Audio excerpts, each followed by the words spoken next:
I wish I could have learned this earlier in my career, What broke for you? What changed? We have to take care of this physical, emotional, spiritual being that we are. We say being authentic allows your clients and your team to bond with you more. And that absolutely transformed my life. Welcome to the Financial Leadership Podcast. I'm David Afraimi, CEO and co-founder of BAM Advisory Group. Each week on the show, we're going to talk about how to build lasting wealth, take control of your financial destiny, and lead with confidence in every aspect of your life. We'll also dive deep into what it truly means to be a financial leader for yourself, your family, and your community. Let's go.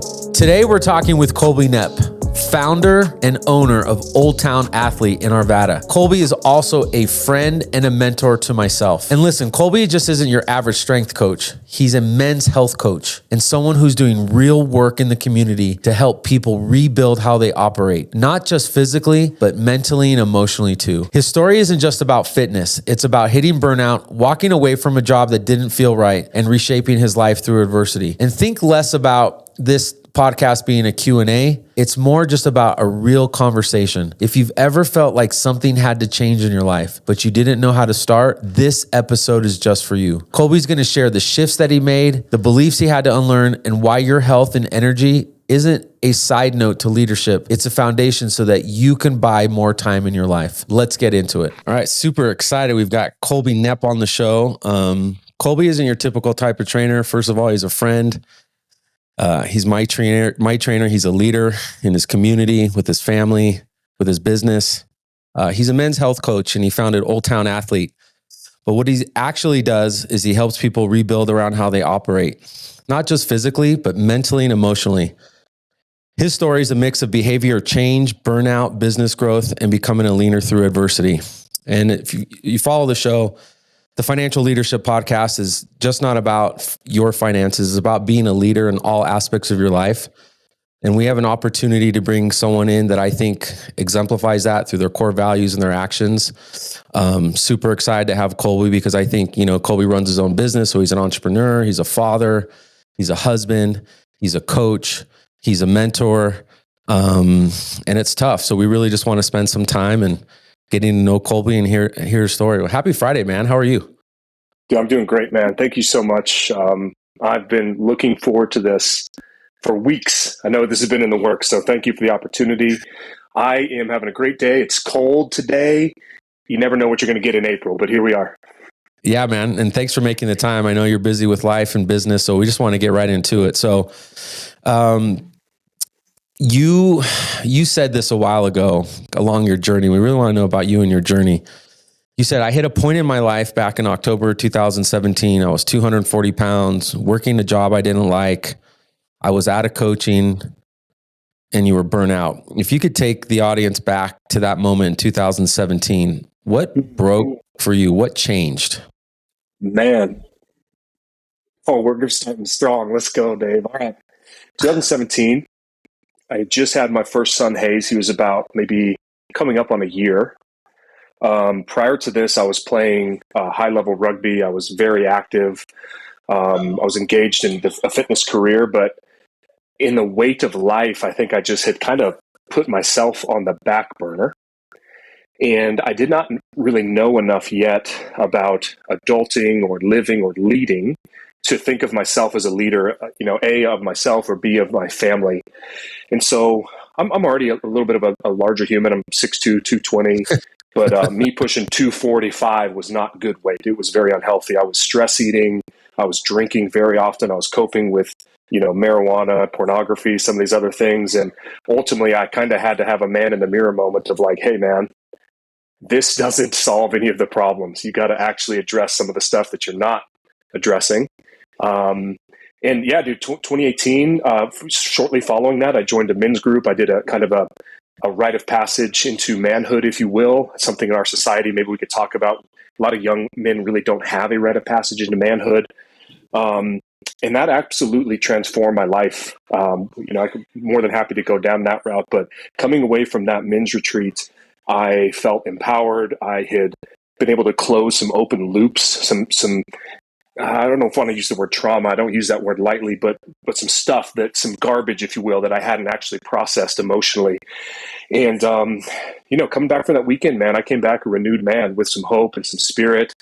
And ultimately, that led me back into personal training. That led me back into the fitness industry. That led me back into eventually launching the gym, which you've been a huge part of. And so it's crazy to think about that.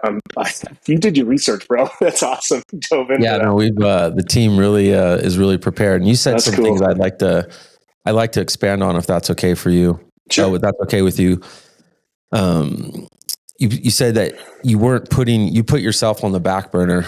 And through my journey, through ups and downs, not being the best version of myself, whether that's a husband, a father, a business owner, a son, right? We have many different relationships.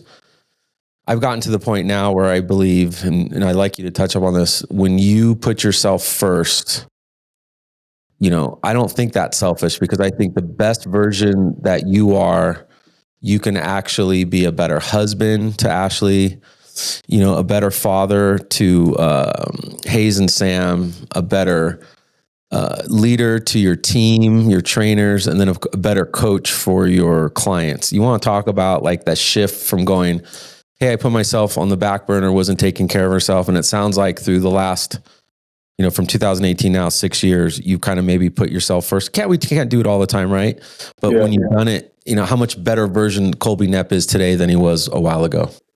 I wish I could have learned this earlier in my career, just earlier in life. I think as men, it's easy to like self-sacrifice in the name of our family, maybe our career. And really, when we self-sacrifice, what we're giving up is our health. Usually the gym and healthy eating is the first thing to go, which the great irony is that's like the thing that gives us energy. And like, you, my friend, are a great example of this in terms of living it every day. I see you at my gym multiple days a week. You're working hard. You're highly coachable. But I think it's, we self-sacrifice and it's misguided because we're essentially trading energy and time today. We're gaining maybe a little bit of productivity, a couple more hours at work, or a couple more hours of video games late at night. That's another one of my vices. For a couple hours of restful night's sleep. And really, that trade-off is not. It's the formula never actually comes out positive.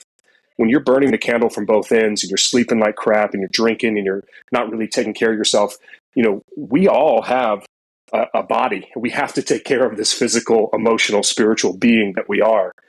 Otherwise, man, it just leads to trouble. It just does not end well in any capacity. So I'm not saying be extreme.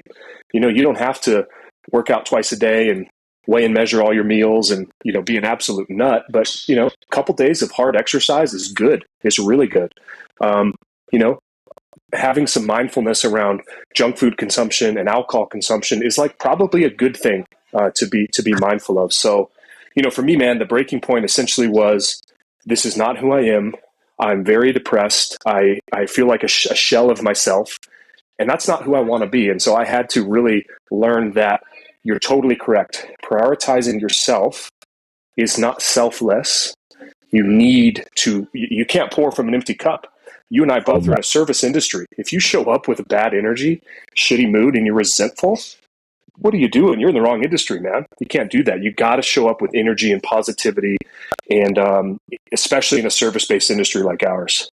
Yeah, no, that's great, man. We're going to touch upon two things that you just said, being vulnerable. And one of the key things that I've learned from being a leader, and I always say leadership is lonely. It's tough, but it's what we sign up for. We're going to talk about self-awareness. And for the audience watching the show, we are going to get into some practical, Colby's expertise on, if you want to stay in shape for your entire life. And again, BAM Advisory Group, we serve people between 55 and 75. And I get to witness people all the time who, are about to have only 15 to 20 years left and they're not in good health. And just some practical tips people in their 50s and 60s can use. Because I think people get lost in, if they're out of shape, they think they got to go run a marathon or do something crazy. We'll get to the practical tips. But I want to get back to what you just said, because I wrote it down and highlighted it. I mean, for you to come right out of the gate and get really vulnerable, to me is just like, I connect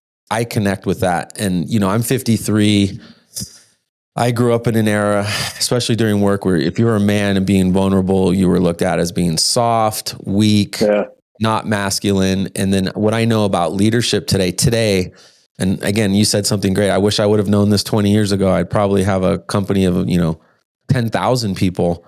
But I've noticed that being vulnerable, we say being authentic, allows your clients and your team to bond with you more. Do you want to talk a little bit more about, being a man in today's environment, being vulnerable? Yeah. This ultimately to me, it's just about being real. When I say being real, it's like no fluff. I think with the rise of social media and influencers, especially in the fitness space, I don't know, maybe there's like, yucky gurus, I guarantee in the financial space. Oh man, there are TikTok the people who with no license to tell you what to do. It's weird. That's what I mean, man. Like in fitness, if you have a six pack and you're good looking, you're basically a trainer. You could be a fitness influencer. So, for me, man, it's like self-confidence comes from doing what you say you will do and then always following through to the best of your ability. And I had to learn this because I was a flake in my younger years, man. I would give up at the slightest hint of adversity. And, rugby really taught me a lot about mental toughness and discipline, all these other things. But so vulnerability, I'll share an example of what we look for in a coach. There's really three things. We look for 3 H's: hungry, humble, and human. Human is that vulnerable side. Hungry, humble, and human. Hungry, they want success. They want to grow their career. They want to make more money. They want to help people. Their trajectory of their life is upward. Humble means they have a quiet self-confidence. They're not the ones who have a big ego and are real flashy, but they walk into a room and like, oh, this guy's legit. Human is the relatable side. And especially in fitness, this is so missing. People look at fitness influencers again or professional athletes, and they're just not really relatable. So I think what we do really well, and this I think comes from just my personality, I get it. Like I've been through some trials and tribulations. I understand when people miss workouts and do all those things. That's a slippery slope. But being vulnerable is like connection. It's like if I know that I can lead, especially amongst men, by the way, I found the best way to build trust and build authority and build respect mutually is I'm the one who's just going to be vulnerable first, because I know there's nothing that, I know my story. What's somebody going to tell me? Like they're going to point fingers at all my flaws. I know my flaws. You're not going to hurt my feelings. And when you come at it from that perspective and you can be vulnerable and be a leader, I think that carries an attractive energy. People want to be around people like that. Now, I did not learn this intuitively. I don't think I was born this way. I've had to refine this skill by looking at other male role models who do the same thing. And this idea of vulnerability, a lot like you, in my younger years, I assumed that was weakness, and it's not. It is actually strength when you can be real and be vulnerable and just give it what it is. Running this business is one of the hardest things I've ever done. On the outside, I think I have it all together. I like to put on that facade, I'm sure as everybody does. But on the inside, there's days where I'm like, what am I doing? I have no idea what I'm doing. But yeah. Yeah, man, no, that's great. And I want to go, you mentioned a while ago that you joined a men's group.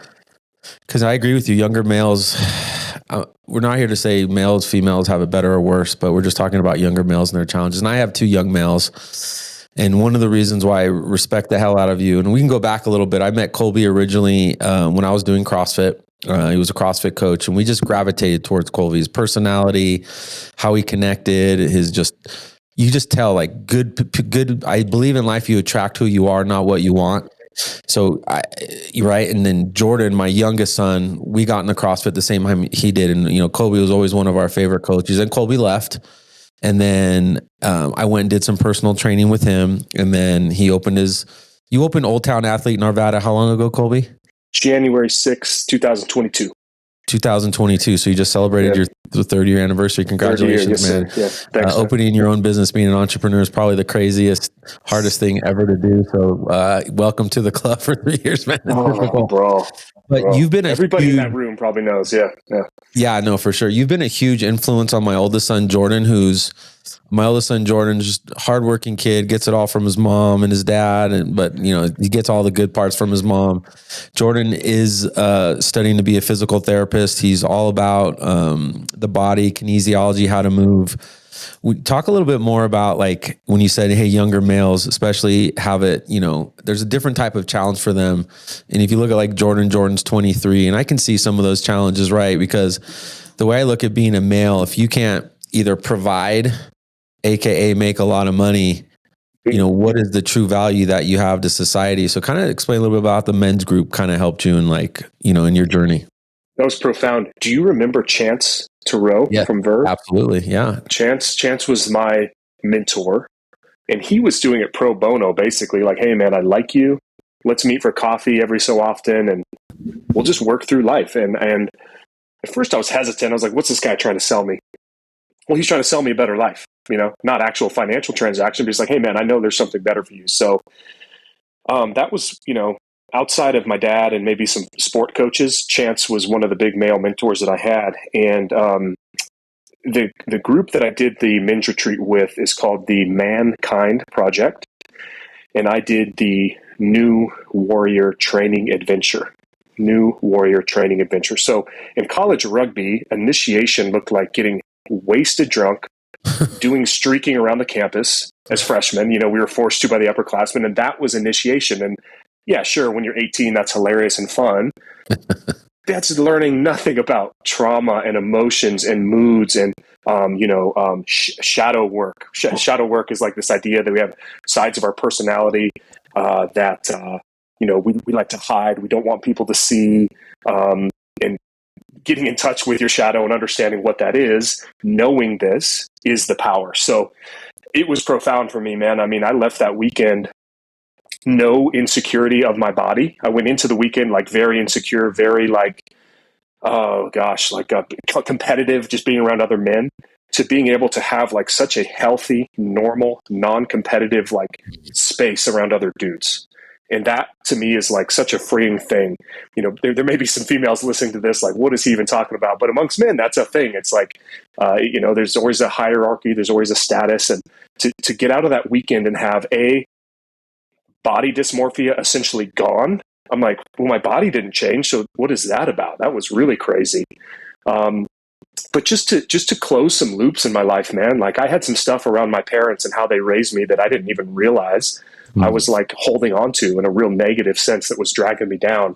And to be able to work through that individually, but also to see other men working through their trauma, being vulnerable, crying. I mean, absolutely like just like the worst of the worst that you can imagine. To sit front row to that, to another man going through that, like how can you not open your heart and be like, oh my gosh, I feel for you, bro. And I'm still friends to this day. That was April 2018. We're gosh, how long has that been? 5 years, 7 years since then. So yeah, that was profound. That was something that really leveled me up as a human, but also as a leader. But as a man in my marriage, my own self-confidence and how I'm accountable to myself. It was awesome. And I would highly suggest if you or a young man in your life is kind of struggling or looking for their way, that weekend will change their life. It's incredible. It's awesome, man. We're all struggling. We all have invisible suitcases that are heavy that we carry along with us. And, you're watching this podcast. If you're struggling with anything and you're a male, men's group is great. And we want to talk about the superhero in your house, obviously, which is your wife, Ashley. Kind of talk about, because I'm really curious, like, and it would be great to get her perspective on this. What would she say who Colby is today versus who he was the day before that you walked into that men's group? Like, how has that brought the two of you closer together? So from females watching the show right now, for females that are married and you love your husband, and obviously there's marriage is tough. Two toughest things you could do are is get married, start a business, have kids. So Colby, you got all three of them going on in your life right now. Dude. Yeah, give us the perspective on what you think. And I know you can't answer for her, but what do you think she might say? I think in those early years, especially when we had Hayes, my first son. Hold on one sec. I'm sorry. My Spotify started playing there for a second. Okay. When we had Hayes, my oldest son, in 2016, I totally checked out. I wasn't entirely sure that I wanted kids at that point, and like here we are. I have this baby. Can't give it back. Yeah, dude. Driving home with the hospital was like, so forever? We have this guy for how long? 30 days and you can make your Is this a decision. lease to own? Is this a lease to? I'm teasing, man. I hope my son never hears that. But the truth is, I was very in that space. I was selfish, and I was not ready to be a dad. Emotionally, I hadn't done the work to be ready to bring another life into this world. So I think she would say that, the one weekend maybe sparked it. Let's say if my life was trending this way, that was like a thing that then tipped me the other direction, so to speak. So, it's not like all my problems were solved overnight. There's been a ton of work that I've had to do since then. And a lot of that stuff has come up running a business. I mean, dude, you run a business, like you're going to face demons. You're going to face so much self-doubt and so much challenge and so much overload and trying to bring a good energy every single day. That's probably the hardest part of it. But I think she would say that I'm now much more present, connected as a father and as a husband than I was, even early, right after our honeymoon, when it's supposed to be kind of the peak. And everything happens for a reason. I wouldn't change a single thing about how I've developed or how I've grown. That story is, part of who I am. And Ashley, bless her heart, man, her mom, my mother-in-law Sylvia, is just like such a role model for how to be just such a compassionate, patient, gracious human. And Ashley is the same. She is her mom, and I'm so lucky and thankful I'm married to that woman because, some people learn through wisdom and teaching of others. Some people learn through pain. I'm one who has to learn through pain. I can read books and understand, but for me to really get it in my nervous system and know, I have to feel it. I have to put my hand on the stove to be like, oh, okay, that really hurt. I should never do that again. So the reason I say that is Ashley is so patient, and she is my biggest fan. When we decided we were going to start this gym, I said, hey, we had just bought a townhouse maybe 2 years prior here in Wheat Ridge, and that thing appreciated 40%. And I didn't know anything about money at this time. I still am kind of learning this game, but I'm like, hey, that's a lot. So we should sell this and go start a gym. And sure enough, she's like, didn't even bat an eye. She's like, oh, that's what I was thinking. Let's do it. And so that right there encapsulates Ashley in a nutshell. Since then, I'm so proud to share that back in September, she quit her job. She's essentially retired now. She raises our kids, stay-at-home mom, homeschool for our kids. And this is something I didn't know I wanted. To be honest, a lot of life, I didn't know what I wanted, but having that is just so incredible. Just to see I'm fully in the provider role. She's fully in the nurturer role. And our marriage since then, dude, has gone to another level in terms of connection, intimacy, trust, communication. So, I don't know what she would say, hopefully mostly positive things, but it's also been hard on her. Guarantee, man, she's worked through a lot of her own insecurities that I brought up because of my behaviors. And, thank God we've been able to stay married through all of this. There was a time where we had a discussion okay, what are we doing? Are we going to do this for the long term? We have to decide if we're going to recommit to each other, or if we're going to go separate ways. We left that conversation, came back 5 minutes later, 10 minutes later, said, I want to be with you. I don't want anything else. So let's keep this thing rolling. So I'm immensely blessed and grateful for that. That's great. We call that in the world that I live in, when you have these, what's called cruise. There's a great book by Jim Collins called Crucial Conversation. And it really helps with framework when you want to have crucial conversations, whether it's your spouse, a partner, a team member, employee, parent. And the first chapter is the best chapter. It says anytime you go into a crucial conversation, you want to start with heart. And I love, you just exemplified that. Both of you came in saying, this is what we really want.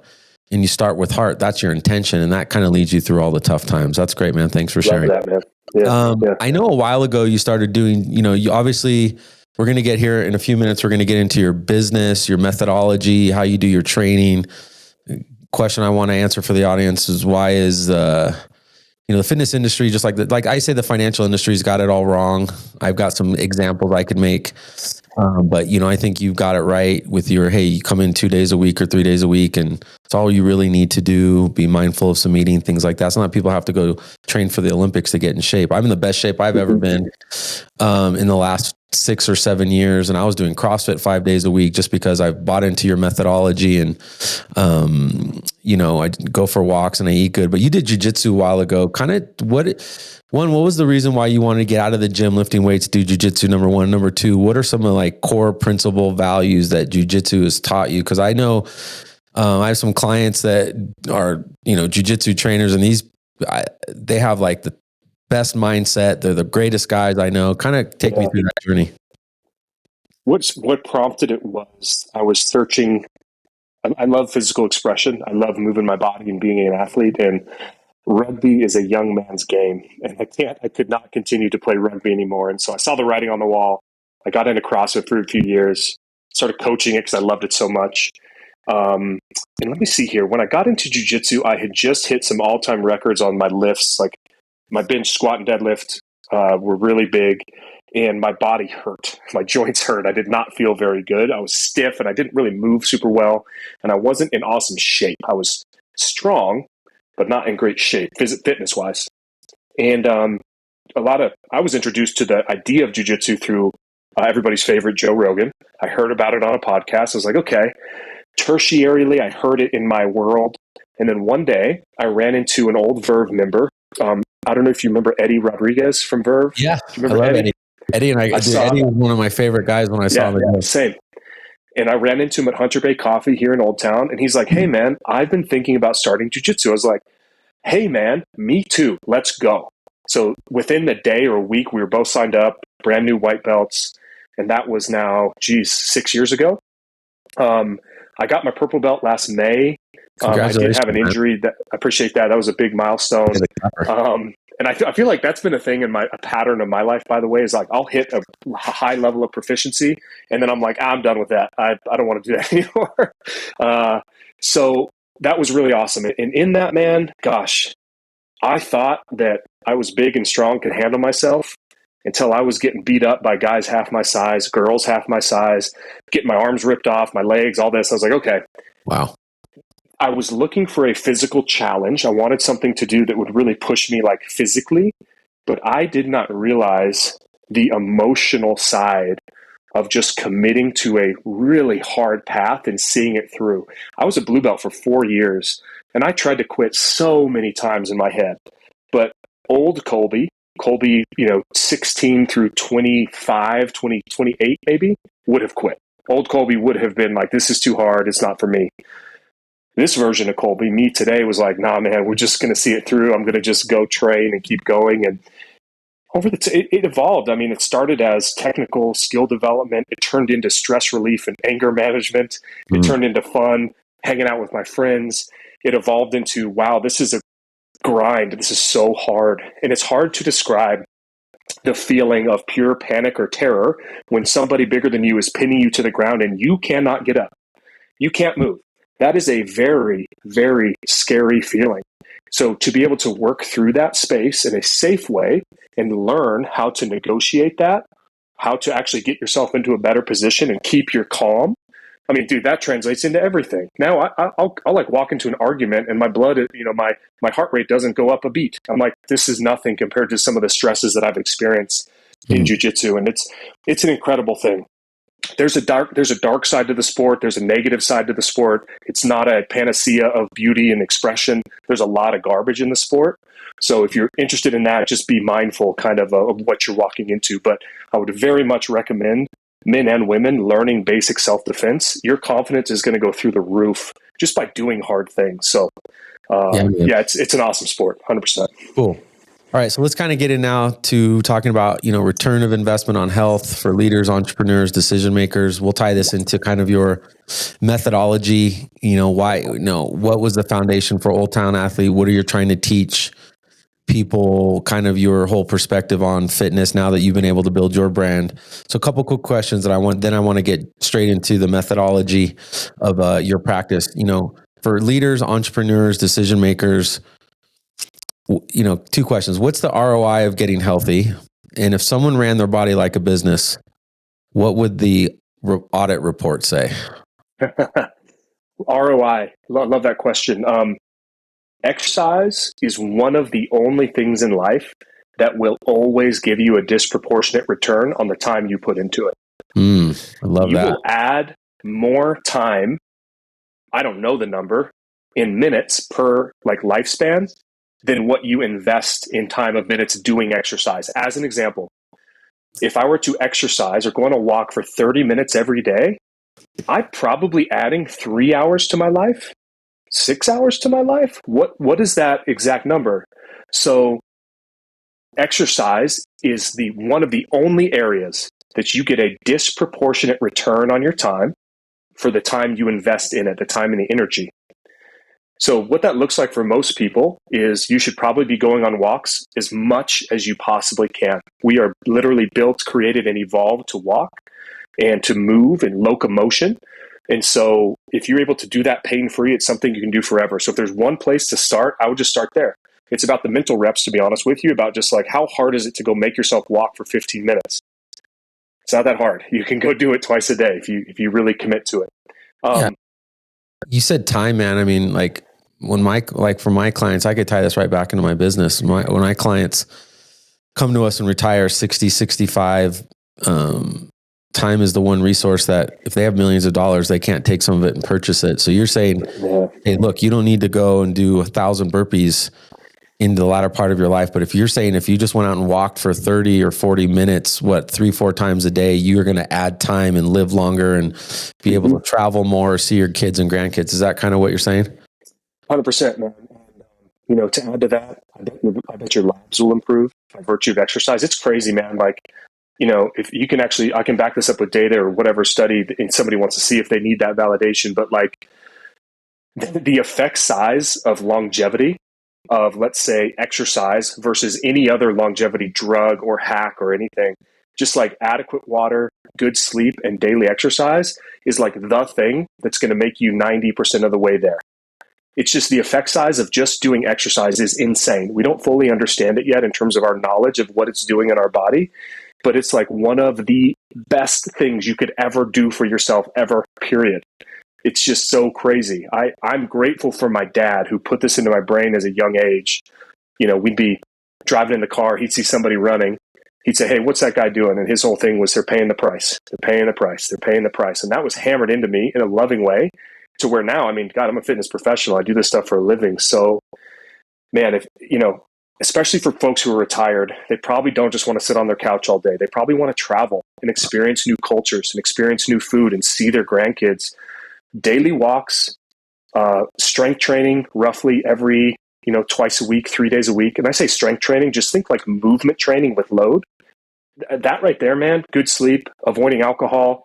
If you could do that, you're going to have a very awesome life and you'll be functional and you'll enjoy it. So, that's kind of it seems so simple, but it is what it is, I think, it's just like we tell clients, saving and investing, save a little bit every month, have a plan in retirement, reduce some of your risk, and you're going to not have to worry about crazy stuff that's going on in the market right now. So let's go into the strength training piece, because I think sometimes people get intimidated, especially that maybe they haven't been working out, and, I'm sitting down with a 60-year-old and they're like, yeah, I don't know how long I'm going to live. And I preach about, not preach, but I say, hey, you should go for walks. You should lift weights. So somebody who's 55 or 60, and this is where you can kind of tell us a little bit about your methodology, why you wanted to build OTA with with your brand, your foundation, your philosophy. Someone who hasn't lifted weights ever, and you say, hey, 2 days a week, they think they got to be, Ronald Atlas, what is the simplest things in like the next minute or two? What could you tell them? And where does OTA fit into that, whole perspective? True north direction should be this idea of physical autonomy. Everything that you do in terms of the time in your gym should be spent in pursuit of that, not hypertrophy, not strength per se, physical autonomy, the ability to move without pain through a full range of motion in all of our movement patterns. Not vanity. So idea number one, not vanity. If that's secondary, great. But your primary motivation should be physical autonomy. It'll always come back to exercises for you because it's good for you. It's a good break in the day. It's going to improve your life. What I would say is 2 days a week, full body resistance, 4 to 6 exercises done in a big circuit, core, lower body, upper body, lower body, upper body. Now, there's a lot of nuance there in what that looks like, but as a general idea, you want to lower the weights slower than you lift them. So very slow eccentric phase. You want to have your sets reach failure somewhere between 40 and 60 seconds. You want to keep your rest periods pretty short, about 30 seconds to a minute between stations. If you use machines, that's just fine. You're losing some of the neurological motor control benefits, but machines are A-okay if your joints hurt or if you're brand new. But eventually you're going to have to progress to free weights. Twice a week, that's probably a 35 to 40 minute session. At the end of that, add 20 minutes of walking, get into some easy cardio, 20 to 30 minutes. Zone 2 is kind of a buzzword now. Really, all that means is low, easy aerobic, a speed that you're moving and you're working, but you can maintain a conversation. Those are the two things: the ability to produce and resist force and Zone 2 aerobic work. If you combine those, that is a very potent cocktail. That is the most optimal way to improve somebody's longevity. The ability to catch yourself if you're going to fall, get up off the floor, hold a side plank, maintain a little bit of work capacity. Zone 2 is amazing for cardiovascular health, our aerobic ability. Now, it's not going to improve your VO2 max. It's not going to make you a beast in terms of conditioning. It's going to make you live longer, though. Your blood lipids will be better. Your blood sugar will be better. Your glucose levels will go down. Strength training is like, man, so many amazing things happen in our muscle, which, by the way, people don't know this. Our muscles are our most biologically, metabolically active organ that we have. When we think of organs, we think of like not muscle tissue, but all of the transfer of energy happens inside our muscle cells. So the reason why strength training is so potent on reducing blood sugar, helping people reverse their diabetes, is it helps to get your insulin back in check. So I could go down the rabbit hole here, but high level, 2 to 3 days a week, full body resistance plus some aerobic work. On days that you're not lifting, you need to be going on walks morning, afternoon, and night, or at least morning and night. Yeah, easy stuff. And if you're listening to this, you're in the Arvada, Lakewood, Wheat Ridge, Westminster area. You're looking for some coaching. You're looking for someone that can, it's kind of very similar to how we do it. Meet with you, one-on-one. I'm not sure if you do intro, consultations, check, I think some gyms get it wrong, right? They just say, hey, they do this workout where when I came in, I felt like you got to know me. You put me through an assessment. You saw my body move. You immediately noticed my limitations. You were collaborative. I was saying, hey, these are the things that I was doing 5 or 6 years ago that I just don't want to do anymore. And I am stronger, fitter, now than I've ever been. And then a couple more questions, man. So that's great. I love that. That's like the recipe. Talk to people about like there's some days I wake up, I don't want to go to the gym, but I'm disciplined. I no longer have the gym doesn't motivate me. I have the discipline now to show up. And then I always say this when I'm done working out. Like I said, I mentioned this to Shannon yesterday because I came in, I was not feeling it. Little stressed, life comes into play. I said, man, I am so glad I worked out. What is that? Is that endorphins? I mean, kind of take me through that process of like, I don't want to work out today, but then I just worked out and I'm like, I feel like $1 million. Man, I think it's self-efficacy. Once you get on the other side of something hard, our brain's going to reward that. I had a day like that Thursday afternoon, man. Like Thursday, I had a workout scheduled at 2. I did not want to do it. Tuesday, actually, I was meeting after meeting after meeting. I was like, I just want to take a nap. But I got through it and I felt awesome. So let me ask you the question, man. How did you get through that? That is something where I'm still curious about. For everybody has their own strategy. How did you show up and why did you show up, and how? Talk me through your perspective. Yeah. Well, number one is discipline. I'm committed to. For me, I don't work out for anyone else. I used to work out for everyone else. Want to look good, way back in the day, meet girls, whatever. Then, I wanted to work out for the boys. And that's an honorable thing as a father. I wanted to show my boys fitness. They're both fit. But then it just changed. I said, I'm working out for me. And working out for me means I'm coming to your gym twice a week, unless I'm out of town, and then I'll take those workouts. And I just know that when I wake up, no matter how bad I feel, I'm showing up for myself because I already know the feeling on the other side. It's still a challenge. So yeah, it's just for me and my goals and, what I've committed, it's that commitment. Because if I start, it's easy to quit. And then if I quit there, I'm going to quit in other parts of my life. That's it. It's a slippery slope, man. It's a slippery slope. When you let a sliver of that in your mind, I mean, every so often it's probably okay. If you're sick, you're really run down, you travel, stress levels are through the roof. I would say you probably are better coming in and doing easy aerobic work than doing strength training on those days. Again, it's just like such a restorative, incredible recovery activity for our body, blood flow, oxygen, respiration. It's amazing. A good program, you should leave the gym feeling better than when you came in. A good personalized program that's right at your capabilities in terms of challenge is going to have you feeling that way. And there's going to be days you're up here. There's going to be days you're down here.